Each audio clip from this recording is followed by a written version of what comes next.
Welcome to Pintu's biology. আজকের topic spermatogenesis. Spermatogenesis হচ্ছে sperm তৈরির পদ্ধতি।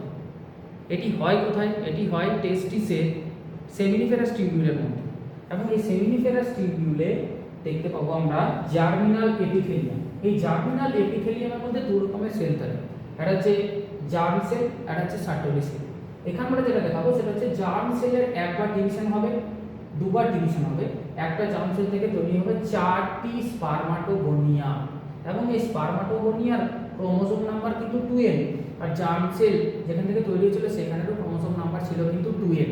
তাহলে এই ডিভিশনটাকে আমরা বলবো মাইটোটিক ডিভিশন বা মাইটোসিস। এবার এই স্পারমাটোগোনিয়া তৈরি করবে প্রাইমারি স্পারমাটোসাইট, এবং এই প্রাইমারি স্পারমাটোসাইট তার ক্রোমোসোম নাম্বার হচ্ছে 2n।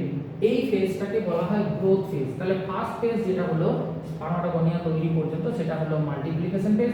এরপর আমরা সেকেন্ড ফেজ, যেটা হচ্ছে গ্রোথ ফেজ, সেখানে শুধুমাত্র প্রাইমারি স্পারমাটোসাইট তৈরি হয়েছে। এরপর প্রাইমারি স্পারমাটোসাইটের পর আমরা পাবো সেকেন্ডারি স্পারমাটোসাইট, যেখানে 2n থেকে মিওসিস 1 পদ্ধতিতে দুটো সেকেন্ডারি স্পারমাটোসাইট তৈরি হবে যাদের ক্রোমোসোম নাম্বার nn। তাহলে এখানে ক্রোমোসোম সংখ্যা অর্ধেক হয়ে গেল।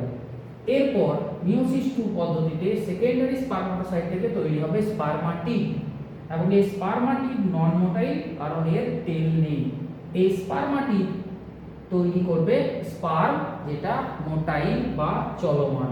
তাহলে স্পারমাটিড থেকে স্পার্ম তৈরির পদ্ধতি, এটাকে বলা হয় স্পারমিওজেনেসিস। আর জার্মিনাল এপিথেলিয়ামে জার্ম সেল থেকে স্পার্ম তৈরির পদ্ধতি, এই পুরো প্রসেসটা এটাকে বলা হয় স্পারমাটোজেনেসিস। Thank you. কমেন্ট করুন স্পারমাটোজেনেসিস।